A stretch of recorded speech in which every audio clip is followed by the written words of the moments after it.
اس راشی اور اس برج کے اندر جو مرد ہوتے ہیں ان کی دو صورتیں ہوتی ہیں. اول سانولے رنگ والے طاقتور، دوسرے گورے چٹے نیف کمزور، لیکن دونوں صورتوں میں دولت مند کی نشانی ہوتی ہیں. سفر ایسے بہت کرتے ہیں، فائدہ بھی بہت کماتے ہیں، البتہ وفا کا بدلہ جفا سے پاتے ہیں. اس کے حق میں جو ہوتا ہے، ایسے لوگوں کے حق میں بدگواہ بہت ہوتے ہیں.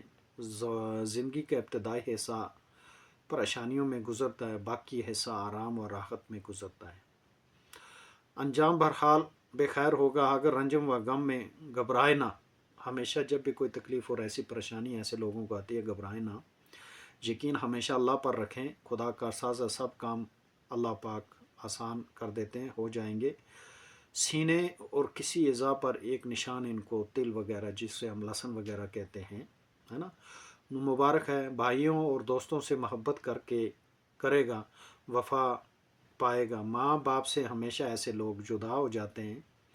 نکاح کئی کرتے ہیں لیکن ایک ہی سے کاروائی ہوگی. اولاد بہت ہے لیکن کسی کو وہ تعصب، کسی کو پری، کسی کو نظر کا وہ ہمیشہ ایسے انسانوں کی اولادوں کو رہتا ہے. بیماری ایسے لوگوں کو اکثر جو ہوتا ہے کمر درد کا ہوتا ہے، سرد ہواؤں سے ہوتا ہے. حسد ایسے لوگوں کے بہت ہوتے ہیں لیکن کوئی کچھ بگاڑ نہ سکے گا. سفید لباس پہننا ان کے لیے بہت اچھا ہوتا ہے. اس کے لیے ماہ ربیع الاول دن سنیچروار کا بہت ہی اچھا ہوتا ہے ایسے لوگوں کے لیے. اور جب بھی کچھ کسی کو دینا ہو یا کسی سے لینا ہو تو کھڑا ہو دائیں طرف، تو دائیں طرف سے لینا چاہیے اور دینا چاہیے.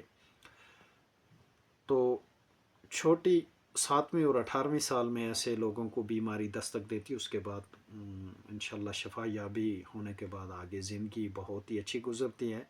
تو میں آپ کو بتاؤں، اس میں 10% لوگ جو ہوتے ہیں جن کو اولادوں کی وجہ سے پریشانی رہتی ہے، اور 10% ایسے لوگ ہوتے ہیں جن کو ماں باپ کی وجہ سے پریشانی رہتی ہے.